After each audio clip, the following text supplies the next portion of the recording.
সবাই যদি একটু দেখো 7 নাম্বারটা বলছে স্কেটিং জুতা পায়ে, স্কেটিং জুতা তো সবাই চেনো আশা করি, এই বরফের উপরে দাঁড়ানোর জন্য অথবা স্কেট করার জন্য। স্কেট তো বুঝো, ওই যে পিছলে খেয়ে খেয়ে কিছু গেম আছে না খেলে যে, হ্যাঁ ভাইয়া। ওরকম স্কেটিং জুতা পায়ে দাঁড়ানো তোমার কাছে অয়ন 3.3 কেজি ভরের একটি বল ছোড়ে। তাহলে এখান থেকে আমরা দুইটা জিনিস বুঝতে পারছি বা দুইটা ইনফরমেশন পাচ্ছি শুধু এই লাইন থেকে, যে দোনোজন মানে অয়ন এবং তমা দোনোজনই কি অবস্থায় আছে, দাঁড়ানো অবস্থায় আছে, মানে স্থির হয়ে দাঁড়ানো আছে। তমার ভর 48 কেজি, বলটি ক্যাচ ধরার সাথে সাথেই তমা 0.32 ms ইনভার্স 1 বেগে গতিশীল হয়। তাহলে আমাকে প্রথমে ধারণা নিয়ে আসতে হবে তমা কেন গতিশীল হয়েছে। তমা কেন গতিশীল হয়েছে, কারণ যেই বলটা সে ক্যাচ ধরছে সেই বলের একটা ভর আছে, যেই ভরের মান দেওয়া আছে 3.3 কেজি, আর ওই বলের একটা বেগ আছে। তার মানে একটা ভর বেগ নিয়ে বলটা ক্যাচ ধরছে কে, তমা। ওই ভরবেগের কারণে সে দাঁড়ানো অবস্থা থেকে কি হয়েছে, গতিশীল হয়েছে। তমা যখন বলটি ধরে তখন বলটির বেগ কত ছিল। তাহলে এটা স্বাভাবিকভাবেই সংঘর্ষের দিকে চলে যাবে, মানে সংঘর্ষের যে অঙ্কগুলো আমরা করছিলাম সেই সংঘর্ষের অঙ্কে চলে যাবে। এখন যদি কারো মনে থাকে আর কি, মনে না থাকলে সমস্যা নাই, আমি বলে দিচ্ছি। সংঘর্ষ দুই প্রকার আমরা জানি, স্থিতিস্থাপক এবং অস্থিতিস্থাপক। যে ধরনের সংঘর্ষই হোক না কেন, সেটা হোক স্থিতিস্থাপক অথবা হোক অস্থিতিস্থাপক, দোনোটার জন্যই কিন্তু আমরা ভরবেগের সূত্র ব্যবহার করতে পারি। এই কথাটা কি ঠিক? জি ভাইয়া। অর্থাৎ এখানে সংঘর্ষটা কেমন হয়েছে আমরা কেউ জানি না, তবে আমরা শিওর স্থিতিস্থাপক হোক অথবা অস্থিতিস্থাপক হোক, যে ধরনের সংঘর্ষ হোক না কেন ভরবেগের সংরক্ষণশীল সূত্র আমরা ব্যবহার করতে পারবো। তো আমরা এবার অঙ্কে চলে যাই। তাহলে কি কি মান আমাদেরকে একটু দেওয়া আছে দেখো।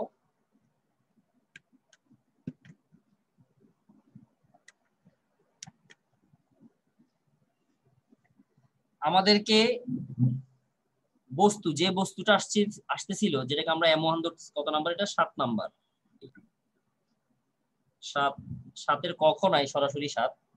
আমাদেরকে M1 দেওয়া আছে, যেটা হচ্ছে আমরা বস্তুটাকে ধরতেছি, ভর হচ্ছে 3.3 কেজি। তমার ভর, তোমাকে আমি দ্বিতীয় বস্তু হিসেবে ধরতেছি, যার ভর হচ্ছে 48 কেজি।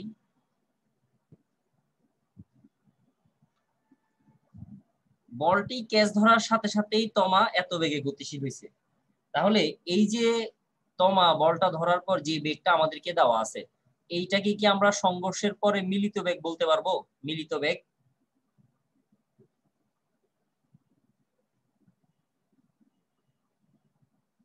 যখনই সে ক্যাচটা ধরতেছে তখনই কিন্তু বল এবং তমা দুইজন মিলে কয়জন হয়ে গেছে, একজন হয়ে যাবে না, যেহেতু বলটা তার হাতেই আছে।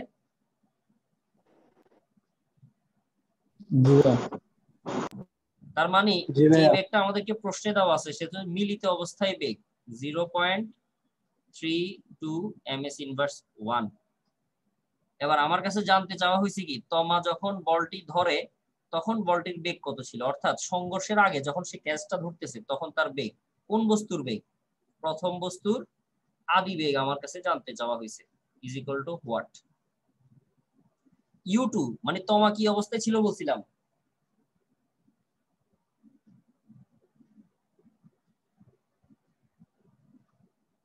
তমা কি অবস্থায় ছিল, দাঁড়ানো অবস্থা মানে স্থির অবস্থায় ছিল না। স্থির। জি ভাইয়া। হ্যাঁ, তাহলে এরপরে এই মানগুলো আমাকে দেওয়া আছে, এটা দিয়ে আমি ভরবেগের সংরক্ষণশীল সূত্র প্রয়োগ করলেই হয়ে যাচ্ছে। তাহলে ভরবেগের আগে ছিল M1 U1 M2 U2, যেহেতু সংঘর্ষের আগে দুইটা তমা এবং বল দুইজনে আলাদা আলাদা ছিল, সংঘর্ষের পরে গিয়ে তারা দুইজনে মিলে একজন হয়ে গেছে, মানে বলটা তোমার হাতেই ছিল, তার মানে মিলিত বেগ। এই সূত্রটা প্রয়োগ করে এখান থেকে আমরা U1 এর মানটা বের করে নিয়ে আসবো। আমার লেখা কি দেখা যাচ্ছে নাকি গতদিনের মতো প্রবলেম করতেছে?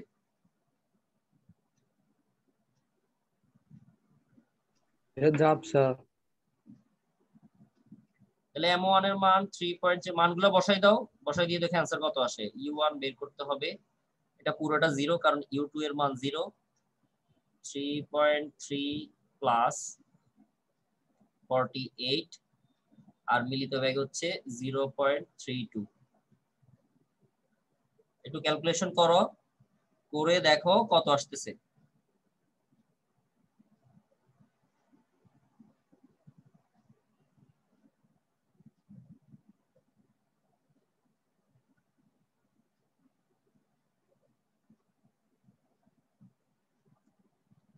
u1 এর মান কত আসে একটু দেখো। আমার আসছে 4.97।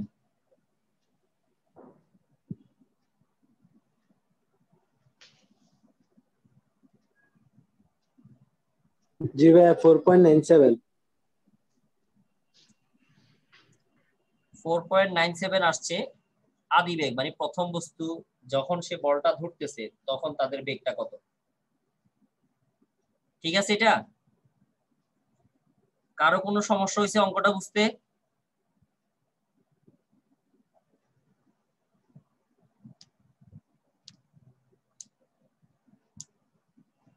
তার মানে কারো কোনো সমস্যা হয় নাই। এই ছিল 7 নাম্বার ম্যাথ। এরপরে আমরা 8 নাম্বারে চলে যাচ্ছি।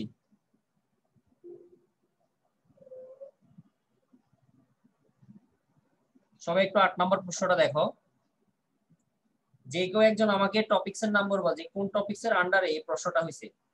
একটি অনুভূমিক তলের উপর 3.6 কেজি ভরের কোনো ব্লককে গতিশীল করতে সর্বনিম্ন 20 নিউটন বলের প্রয়োজন হয়। ব্লক ও তলের মধ্যকার ঘর্ষণ গুণাঙ্ক কত? আর দ্বিতীয় প্রশ্ন, 16 নিউটন মানের অনুভূমিক বল বস্তুটিকে সুষম বেগে গতিশীল রাখে, তাহলে ব্লক ও তলের মধ্যকার ঘর্ষণ সহগ নির্ণয় করো। এটা তো বলার কিছু নাই, এটা যে ঘর্ষণ থেকে হয়েছে এটা কোনো ডাউট আছে? জি ভাইয়া। আচ্ছা ঠিক আছে, তো এই প্রশ্নটাতে প্রথমটাতে কোনো সমস্যা নাই, প্রথমটা তুমি সহজেই পারবা। আমি নাম ধরে যদি কাউকে বলি তাহলে সে মানে মাইকটা অন করবা।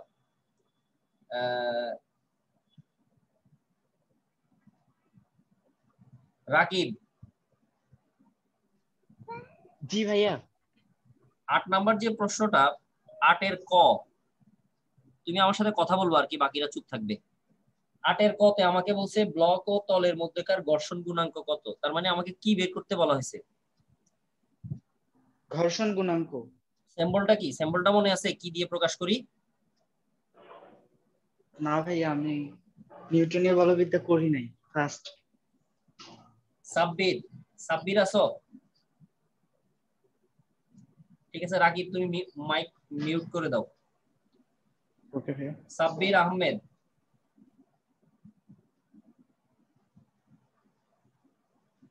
সাব্বির আহমেদ আসো?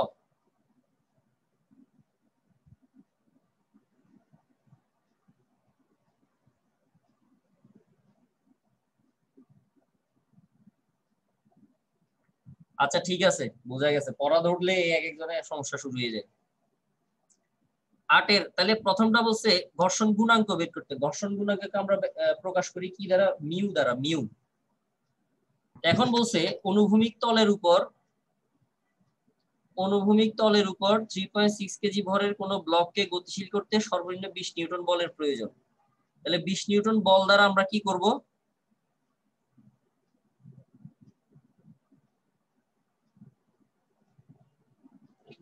বলো, ব্লকটাকে স্থির অবস্থা থেকে গতিশীল করব না?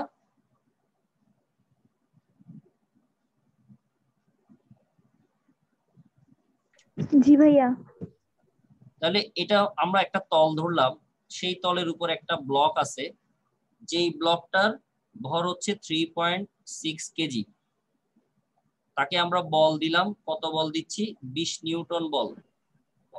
20 নিউটন বল দিয়ে তাকে আমরা গতিশীল করলাম। এখন তার গতির বিরুদ্ধে বাধা দিবে কে? আমরা বলতেছি ঘর্ষণ বল আমাদেরকে বাধা দিবে। তার মানে যখন তুমি 20 নিউটন দিয়ে গতিশীল করতে পারতেছো, তার মানে 20 নিউটন আর এফ কে সেখান থেকেই তো তোমাকে বের করতে হবে মিউ এর মান। তাহলে এফ কে কত? এফ কে কি আমরা 20 নিউটন ধরতে পারবো? দেখো তো, বলছে সর্বনিম্ন 20 নিউটন দিলেই সেটা গতিশীল হবে। তাহলে যেই বল দিলে তুমি গতিশীল হবা, তার মানে কি তুমি ঘর্ষণ বলের বিরুদ্ধে বস্তুটাকে নিয়ে যাচ্ছ না সামনের দিকে।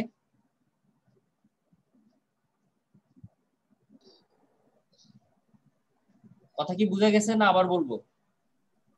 ভাইয়া বুঝে গেছে। বলতেছি ভাই আরেকবার রিপিট করুন তো। 3.6 কেজি ভরের যে বস্তুটা আছে সেটাকে গতিশীল করার জন্য দেখো একটা কথা লিখছে যে সর্বনিম্ন 20 নিউটন বলের প্রয়োজন। সর্বনিম্ন 20 নিউটন মানে কি?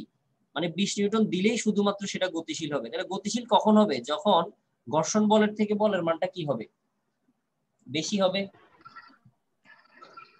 তাই তো নাকি? জি ভাইয়া। হ্যাঁ তো এই ক্ষেত্রে আমরা এই ঘর্ষণ বলটাকে বা 20 নিউটন বলকে কার সমান ধরে নিচ্ছি?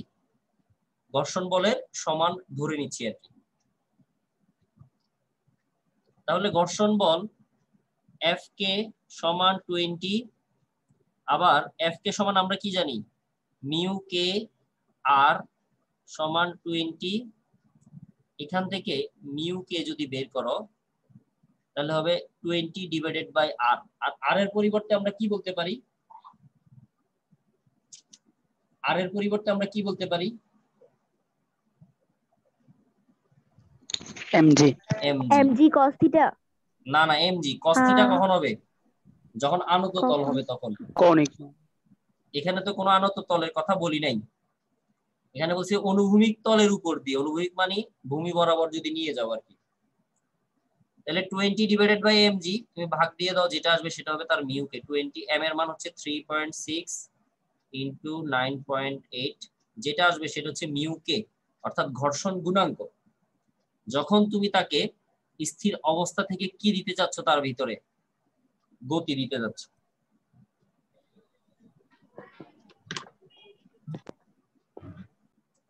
মানটা কত আসছে বলছো? আচ্ছা আমি বলতেছি। ভাই 0.57।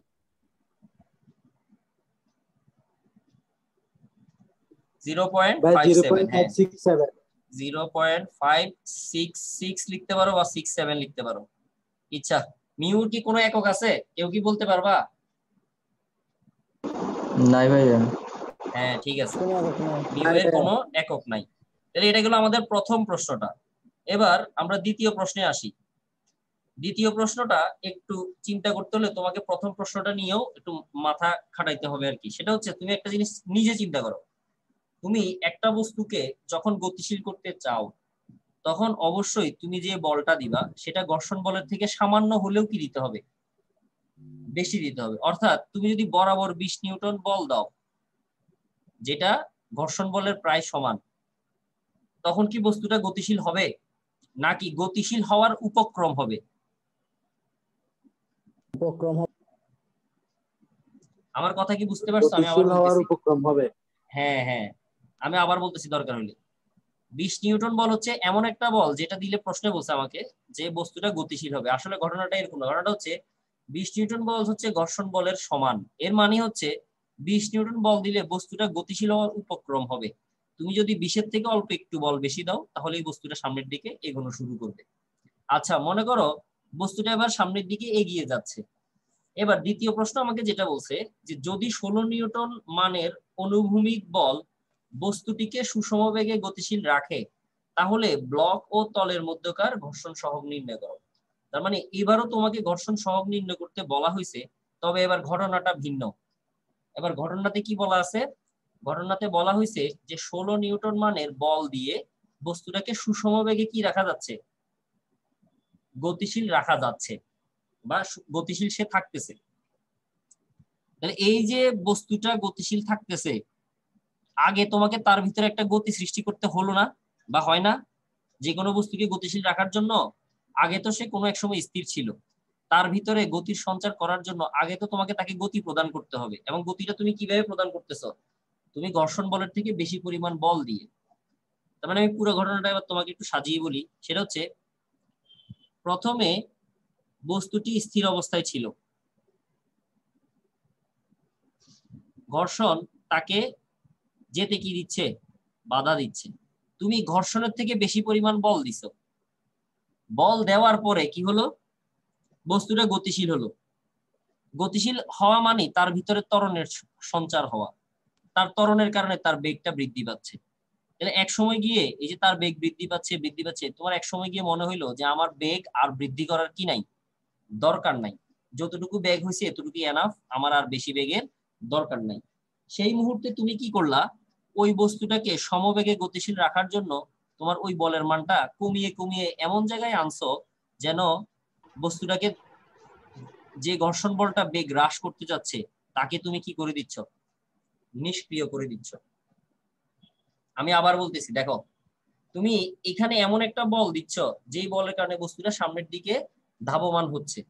এখন তুমি যদি বলটা নিয়ে ফেলো বা সরাই ফেলো, সাথে সাথে বস্তুটা আস্তে আস্তে বেগ কমে যাবে। কার কারণে?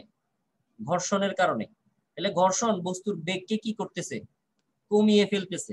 তাহলে বলতেছি আমরা এখানে এমন একটা বল দিব যেই বলটা দেওয়ার কারণে, যেই বলটা দেওয়ার কারণে ঘর্ষণ বলটা কি হয়ে যায়, বাদ হয়ে যায়। যদি ঘর্ষণ বল বাদ হয়ে যায়, এই যে তুমি আগে থেকে বস্তুর একটা ত্বরণ ঘটাইছো বা বস্তুর ভিতরে একটা গতি দিয়ে দিছো, সেই গতি নিয়ে বস্তুটা আস্তে আস্তে কোথায় চলে যাবে, সামনের দিকে চলে যাবে।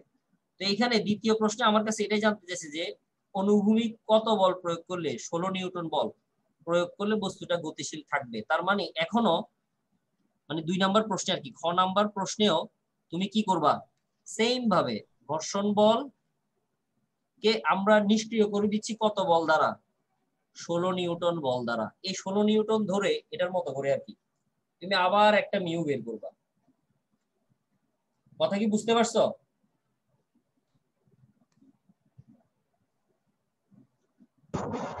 জি ভাইয়া।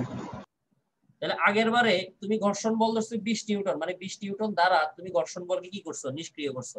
আর এখন ঘর্ষণ বলকে নিষ্ক্রিয় করতেছো কত দ্বারা, 16 নিউটন দ্বারা। ক্লিয়ার?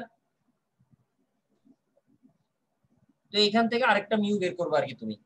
তাহলে সরাসরি মিউ সমান আমরা লিখতে পারতেছি 16 ডিভাইডেড বাই এমজি, এমজি মানে 3.6 ইন্টু 9.8। আশা করি বুঝতে পারছো সবাই মানটা কত আসে এবং দুইটার ভিতরে ডিফারেন্স কত আসে তুমি নিজেই দেখতে পারবা।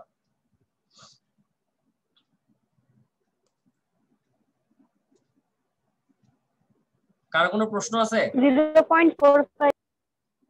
আচ্ছা ঠিক আছে, কারো কোনো প্রশ্ন আছে কিনা, এটা তো তুমি ক্যালকুলেশন করলে পেয়ে যাবা। প্রশ্ন আছে কারো? না ভাইয়া। ঠিক আছে, প্রশ্ন যদি না থাকে তাহলে আমরা এর পরেরটাতে যাচ্ছি। 9 নম্বরে, 9 নাম্বার প্রশ্নটা পড়ো এবং কেউ একজন আমাকে কোন টপিকস থেকে প্রশ্নটা করা হয়েছে সেটা একটু জানাও।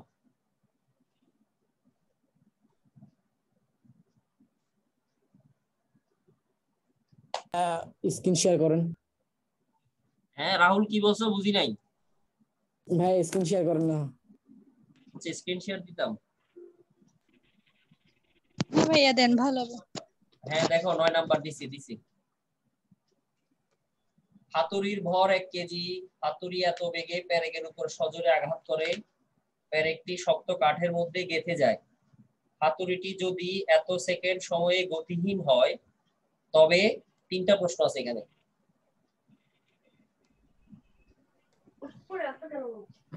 কোন টপিক থেকে করা হয়েছে এই প্রশ্নটা? বলের ঘাত আর কি ভাই, দেখা যাচ্ছে তো। বলের ঘাত না, এখানে শুধু বলের ঘাত যে শুধু বলের ঘাত যে ব্যাপারটা এমন না, এটার সাথে কিন্তু আবার গতিবিদ্যার, গতিবিদ্যার বলতে ওই যে বুলেট তক্তার কিছু অঙ্ক হ্যাঁ ছিল ভাই, না মনে বুঝছি আছে? বুঝছি। হ্যাঁ, বুলেট তক্তা। জি ভাই। বুলেট তক্তার মতো একটা ব্যাপারও এখানে আছে। আচ্ছা ঠিক আছে, তাও তো বুঝে ফেলতে পারছো। বলের ঘাতের সূত্রটা কি মনে আছে? F J equal two FT বা ইকুয়াল টু এফ টি। হ্যাঁ ঠিক আছে, এর সাথে আরো একটা আছে। ডেল্টা এই বড় আঁকা জায়গা কি করতেছে?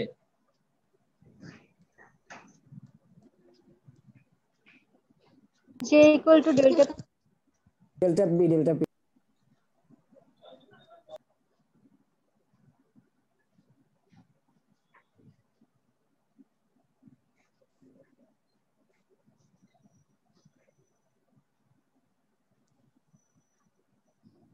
J equal to F into T। তাহলে বলের ঘাত মানে 1 নাম্বার প্রশ্নটার কথা বলতেছি। 1 নাম্বার প্রশ্নে আমাদেরকে বলছে বলের ঘাত নির্ণয় করো। বলের ঘাত হচ্ছে J equal to F into T. এটা ছাড়া আরো একটা ছিল, এফ ইন্টু টি ছাড়া আরো একটা অংশ ছিল, ডেল্টা পি। Delta P. হ্যাঁ, ভরবেগের ভরবেগের কি ভাই? পরিবর্তন ডেল পি। তাহলে এখন আমরা কি জে এর মানটা এফ টি দিয়ে বের করব না ডেল পি দিয়ে বের করব? এফ কি দেওয়া আছে? এফ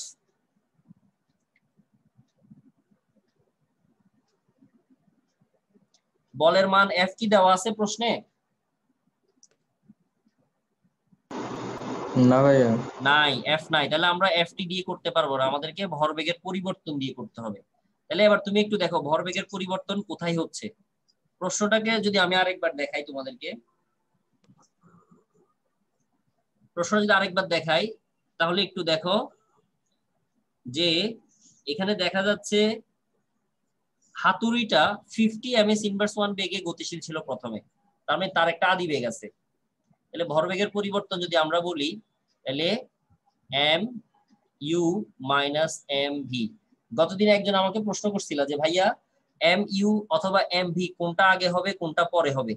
আসলে এটার কোনো সরাসরি কি নাই, ব্যাখ্যা নাই, তুমি যে কোনো একটা দিলেই হচ্ছে, কারণ পরিবর্তন তো, পরিবর্তনে যে কোনো একটা আগে পিছিয়ে তুমি দিতে পারবা। পরিবর্তনের ক্ষেত্রে এম ইউ চাইলে তুমি আগে দিতে পারো অথবা এম ভি চাইলেও আগে দিতে পারো, কোনো সমস্যা নাই, তুমি যদি বোঝো আর কি। তাহলে হাতুড়ির ভর কি আমাদেরকে দেওয়া আছে? দেওয়া আছে 1 কেজি। আদি বেগ ছিল 50, তারপর শেষ বেগ কত হয়ে গেছে হাতুড়ির?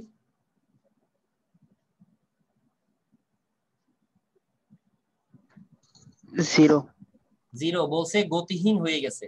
তাহলে 1 ইন্টু আদি বেগ হচ্ছে 50, আর যেহেতু শেষ বেগ 0 তাহলে পুরো অংশটা 0 হয়ে যাচ্ছে। তাহলে অনলি কত আসতেছে? 50। ঘাত বলের একক কি হবে? বল ইন্টু সময়, তাহলে নিউটন সেকেন্ড। এ হলো আমাদের প্রথমটার অ্যান্সার। ঠিক আছে, এবার আমরা 2 এ চলে যাই। গড় বল কত হবে? গড় বল কি বলছে? গড় বল কত হবে মানে যেই বলটা সে প্রয়োগ করছে, তাই তো? বলের মানটা তোমাকে বের করতে বলা হয়েছে। এখন আমরা যে এখানে বের করছি এটা বেসিক্যালি কি ভরবেগের পরিবর্তন না? জি ভাই। নিউটনের দ্বিতীয় সূত্র আমরা কি জানি যে ভরবেগের পরিবর্তনের হার প্রযুক্ত বলের কি সমান। তাহলে del P divided by T. Del P এর মান আমাদের আগে থেকে হাতে আছে, যেটা আমরা 1 নম্বরে করছি, তার মানে 50, আর সময়ের মান আমাকে প্রশ্নে দেওয়া আছে 0.01। তাহলে আমি যেটা পাবো সেটা হবে কি বলের মান। দেখো তো 5000 আসতেছে কিনা বলের মান? জি জি ভাইয়া। ভাইয়া। 5000 আসছে? জি স্যার। তাহলে এই হইলো বল, যে বলটা কে প্রয়োগ করতেছে? তুমি যে হাতুড়ি দিয়ে পেরেকের উপর মারছো, এই কারণে পেরেকটা বা যেখানে গেঁথে যাচ্ছে সেখানে বা হাতুড়িটা যে বল প্রয়োগ করতেছে সেটা হচ্ছে 5000 নিউটন। তাহলে ঘাত বলের কথা যদি তোমাদের মনে থাকে তাহলে একটু দেখো, ঘাত বলের ক্ষেত্রে আমরা বলছিলাম যে বলের মানটা কি হয়, অনেক বেশি না?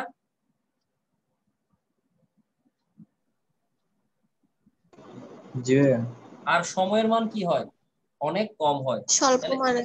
হ্যাঁ, তাহলে এখানে বলের মানটা দেখো 5000 নিউটন, আর সময়ের মান দেখো অনেক কম 0.01 সেকেন্ড। তার মানে আমাদের থিমের সাথে অঙ্কটা মিলতেছে আর কি, থিওরির সাথে ম্যাথ মিলতেছে।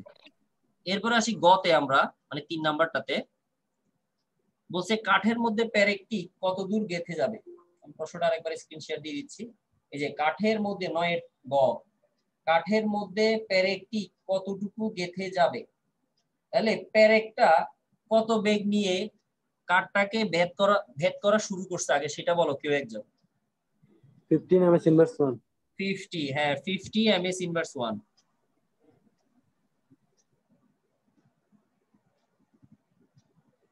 তাহলে কাঠের যে তক্তাটাকে ভেদ করছে ওই বুলেটের মতো আর কি, এখানে পেরেক ভেদ করা শুরু করছে, তাহলে তার আদি বেগ ছিল 50।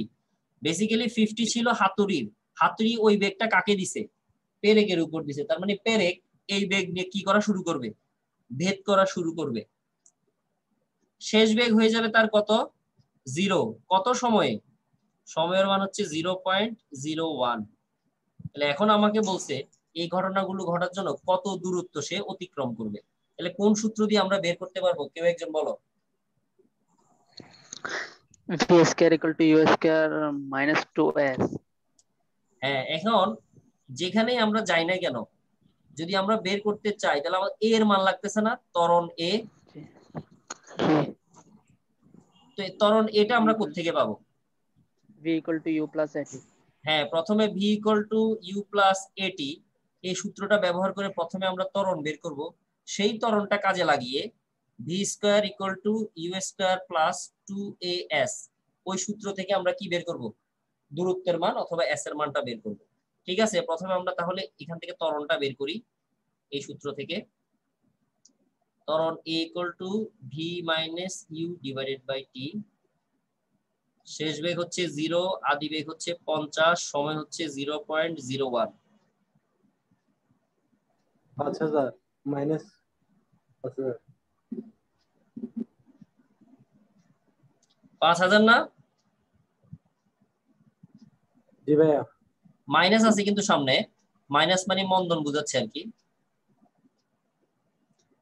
ms ইনভার্স 2 এবার এই মন্দনটা আমরা ব্যবহার করব এই সূত্রে এখান থেকে s এর মান বের করব তাহলে s equal to v square minus u square divided by 2az শেষ বেগ হচ্ছে 0 আদি বেগ হচ্ছে 50 হোল স্কয়ার 2 মাইনাস 5000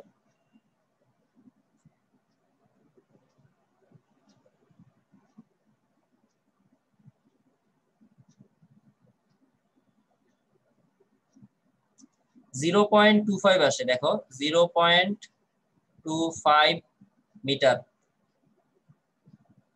দেখো সবার আসছে কিনা জি ভাই আসছে। হ্যাঁ ভাই আসছে। এই প্রশ্নটা নিয়ে মানে এই প্রশ্নটা একটু বড় বলতে অনেকগুলো টপিককে একসাথে মিলাই এই প্রশ্নটা করা হয়েছে এখন বোঝো নাই এমন কেউ আছো কিনা না ভাই বুঝছি।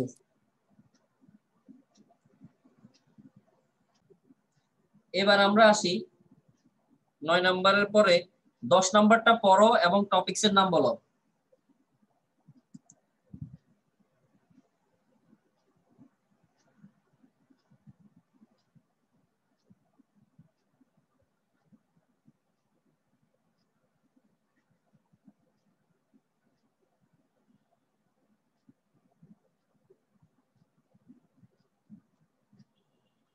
দশ নাম্বারটা পড়ো এবং টপিকস এর নাম বলো ভাই ঘূর্ণন গতি সম্পর্কে উলম্ব গতি প্রথম দিকে আমরা পড়াইছিলাম অনুভূমিক তলে ঘূর্ণন উলম্ব তলে ঘূর্ণন যাদের কাছে খাতা আছে মানে প্রাইভেটে লিখছো তারা ওই খাতায় ছবিগুলোর কাছে যাও দ্রুত কারণ ওইখানে তোমার থিমটা আমাদের লাগবে দ্রুত খাতায় যে লেখাটা আছে লেখার কাছে যাও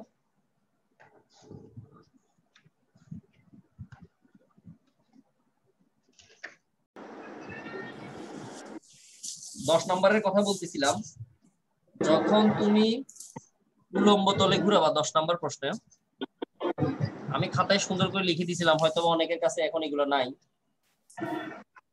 উলম্ব তলে ঘুরালে কেন্দ্র থেকে সর্বোচ্চ বিন্দুতে বালতির কথা বলছি তখন বস্তুতে বা বালতিতে অবস্থিত যে পানিটা সেই পানির ওজন কাজ করে নিচের দিকে আর ঘূর্ণনের কারণে বা তুমি যে বৃত্তাকার পথে ঘুরাচ্ছ বালতিটাকে এই জন্য কেন্দ্র বিমুখী বল কাজ করে বাহিরের দিকে মাইক অফ রাখবা সবাই মাইক অফ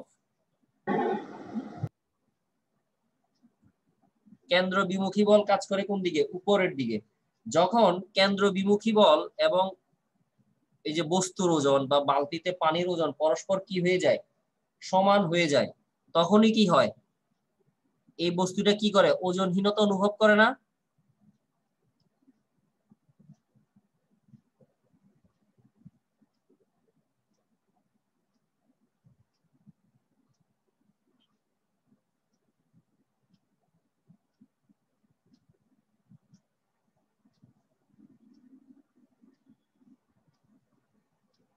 তাহলে আমরা লিখতে পারি যে উলম্ব তলের সর্বোচ্চ বিন্দুতে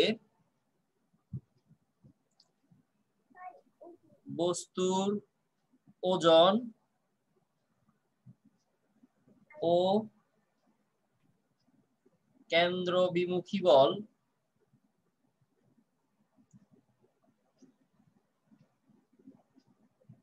পরস্পর সমান ও বিপরীত হওয়ায়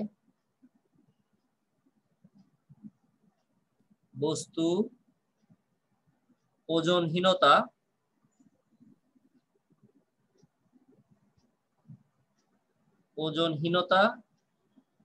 অনুভব করবে। এর মানে কি, বস্তু ওজন অনুভব করে নিচের দিকে, কিন্তু কেন্দ্রবিমুখী বল তার ওজনটাকে প্রশমিত করে দিচ্ছে বা বাদ দিয়ে দিচ্ছে, যে কারণে সে কি অনুভব করবে? ওজনহীনতা অনুভব করবে। তাহলে আমাকে প্রশ্নে কি বলছে? প্রশ্নে কি জানতে চাইছে আমার কাছে?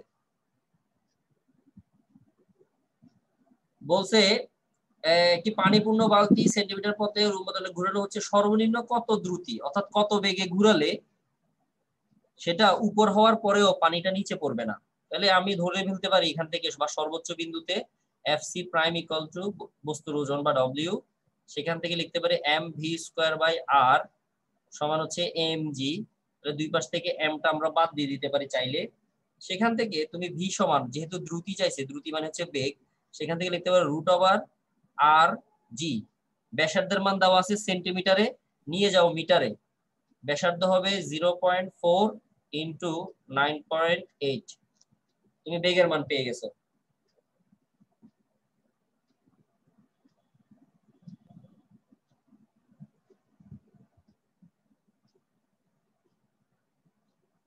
(1.98) আসে কিনা বেগের মান? 1.98 মিটার পার সেকেন্ড। তার মানে এত বেগে যদি তুমি ঘুরাও তাহলে পানিটা নিচে পড়বে না। বুঝে গেছে? কারো কি বুঝতে সমস্যা আছে বা সমস্যা হয়েছে? ভাই আরেকবার রিপিট করুন তো, নেট প্রবলেম দিচ্ছে তো। প্রশ্নটা আরেকবার রিপিট করলে ভালো হতো।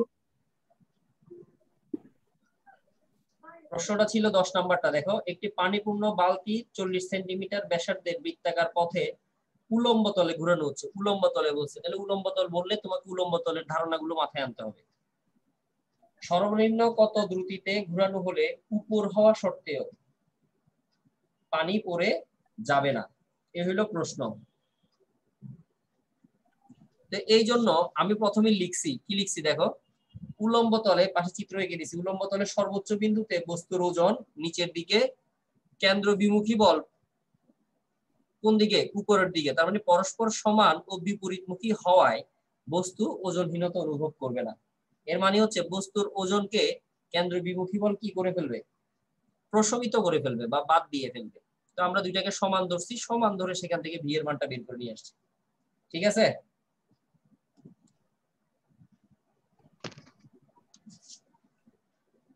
ঠিক আছে রে? জি ভাই।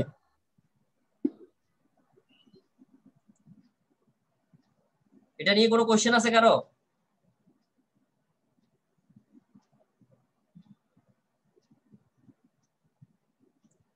আশা করি কারো কোশ্চেন নাই।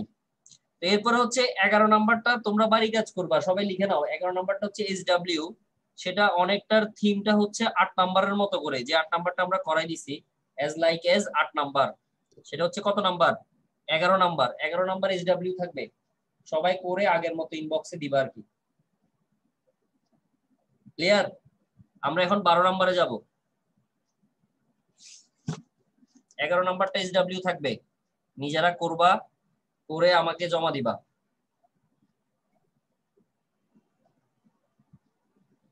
12 নাম্বারে যাচ্ছি, প্রশ্নটা একটু পড়ো, করে কিভাবে করব কোনো ধারণা দিতে পারো কিনা দেখো। 2500 কেজি ভরের গাড়ি পাহাড়ি উঁচু নিচু রাস্তা দিয়ে চলছে। পাহাড়ের চূড়া ও খাঁচের ব্যাসার্ধ সমান, যেটা 10 মিটার।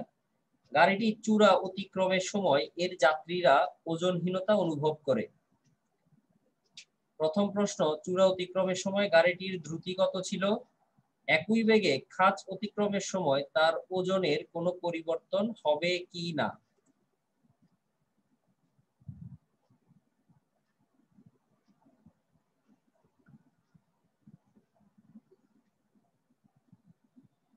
প্রশ্নটা কি বুঝতে পারছো? একটু অড এই প্রশ্নটা গতানুগতিক প্রশ্নের মতো না, একটু ব্যতিক্রমধর্মী প্রশ্ন। তার মানে কিছুক্ষণ আগে আমরা যে উলম্ব তলের অঙ্কটা করলাম, এখানে ধারণাটা ওই উলম্ব তলের মতো করেই, কিরকম পাহাড়ের চূড়া, পাহাড়ের খাঁজ, এরকম একটা ব্যাপার তোমাকে দেখানোর চেষ্টা করছে তারা। পাহাড়ের চূড়ায় ওঠো অথবা খাঁচে ওঠো, পাহাড়ের চূড়াগুলো কিন্তু এক একটা বৃত্তের কি, বৃত্তের অংশ বা বৃত্তচাপ বলা যাবে।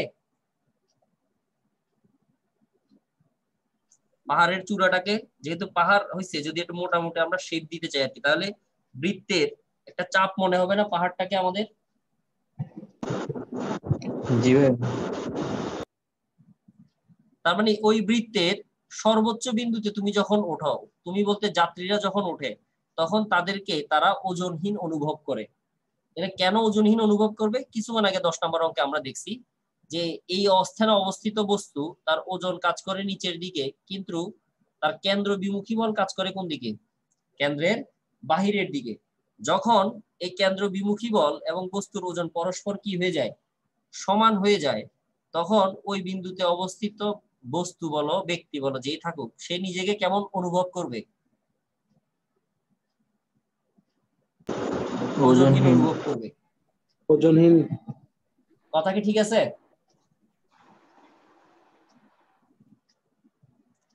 তাহলে এই যে ওজনহীন অনুভব করতেছে, এই যে সে ওজনহীন অনুভব করতেছে, তাহলে এই ওজনহীন অনুভবের বলছে কত দ্রুতি, প্রথম প্রশ্নটা আর কি, চূড়া অতিক্রমের সময় গাড়িটির দ্রুতি কত ছিল।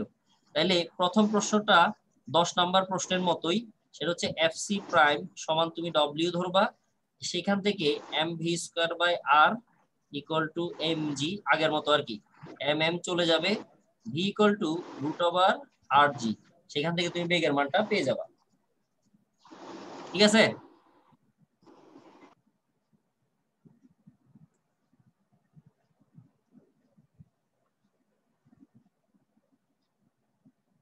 কারো সমস্যা হলে বলো।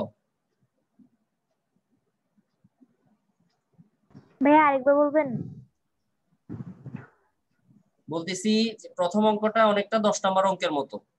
আগে আমরা বালতি ঘুরাইছি, এখন যাত্রীরা গাড়ি সহ ঘুরতেছে, বৃত্তের অংশ বা বৃত্তের চাপ ঘুরতেছে। তো বৃত্তের চাপ ঘুরতে গিয়ে তারা যখন কেন্দ্র থেকে সর্বোচ্চ বিন্দুতে যখন অবস্থান করে, তখন তাদের ওজনকে কেন্দ্র বিমুখী বল কি করে, প্রশমিত করে, যার কারণে তারা নিজেদেরকে কেমন অনুভব করে, ওজনহীন অনুভব করে। তবে 10 নম্বর অঙ্কের মতোই কেন্দ্র বিমুখী বল ওজনের সমান, সেখান থেকে আমরা ভি এর মানটা বের করে নিয়ে আসছি রুট ওভার আর জি।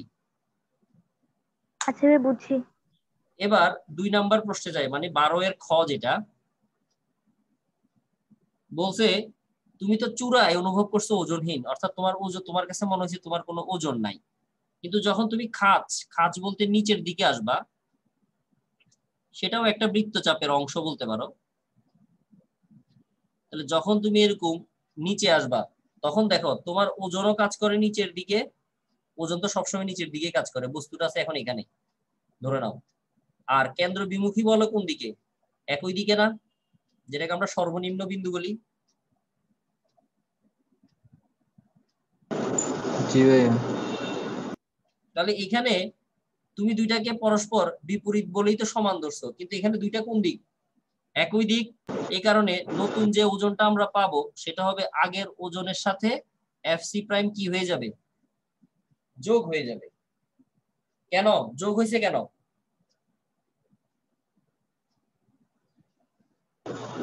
একই দিকের জন্য। একই দিকে, এই কারণে তার ওজন তো নিচের দিকে আছে, তার ওজনটাকে কেন্দ্র বিমুখী বল আরো কি করে, বৃদ্ধি করে। তার মানে তার ওজন আগের থেকে কি মনে হবে, তার কাছে বেশি মনে হবে। তাহলে এম এর মান কি আমাদের হাতে আছে, দেওয়া আছে। তাহলে তুমি ডব্লিউ সমান লিখবা এম জি, আর এফ সি সমান লিখবা এম ভি স্কোয়ার বাই আর, সবগুলো মানই তোমার হাতে আছে, সেখান থেকে তুমি ওজনটা বের করে নিবা। এম এর মান হচ্ছে 2500 কেজি, ভি এর মান যেটা এখান থেকে বের করছো, কারণ বলছে একই বেগে, তাহলে বেগের মান সেম থাকবে। ব্যাসার্ধের মান দেওয়া আছে 10 মিটার। সবগুলো মান বসালেই তুমি সাথে সাথে কার মান পেয়ে যাবা, ডব্লিউ প্রাইমের মান পাবা। কথা কি ঠিক আছে? হ্যাঁ ভাইয়া। তাহলে এই ছিল আমাদের আজকের ব্যাপার স্যাপার। এরপরে কি বলছে, টর্ক অপসারণ করার কারণে, 6 নাম্বারটার কথা বলছি, টর্ক অপসারণ করার কারণে চাকাটি 3 মিনিটে থেমে যায়। চাকাটির কৌণিক ত্বরণ নির্ণয় করো। কৌণিক ত্বরণকে প্রকাশ করি কি দ্বারা? আমরা আলফা দ্বারা। আমরা ওই পাখার কিছু অঙ্ক করছিলাম, যেটা তোমরা অনেকে বাড়ি কাজ করে আমাকে জমা দিছো। ওখানেও আমরা এরকম কিছু কথা পড়ছিলাম যে পাখাটা আগে থেকে ঘুরতেছে, এরপরে সুইচ বন্ধ করে দেওয়ার এত সময় পর সে কি হয়, সম্পূর্ণরূপে থেমে যায়। এখানেও থিমটা তুমি একই রকম ভাবে কাজে লাগাও। দেখো চাকাটা মিনিটে 2000 বার ঘুরতেছিল, টর্ক অপসারণ করায়, এখানে টর্কের কথা বলছে, আর পাখার ক্ষেত্রে আমরা সুইচের কথা বলি, যাই হোক, করার কারণে 3 মিনিটে থেমে গেছে। তারপরে কৌণিক ত্বরণ বের করতে বলা হয়েছে, আশা করি এটা পারবা। Omega equal to omega naught plus alpha T, এরকম একটা সূত্রের সাহায্যে সেখান থেকে আমরা আলফা মানে কৌণিক ত্বরণ বের করে নিয়ে আসি। এটা হলো প্রথম অঙ্ক, আমি পুরোটা বলেই দিছি, কোনো হিন্টস টেন্স দিই নাই। পরেরটাতে বলছে যদি কোনো এক সময় কৌণিক বেগ এত আরপিএম হয়। আরপিএম মানে বুঝো?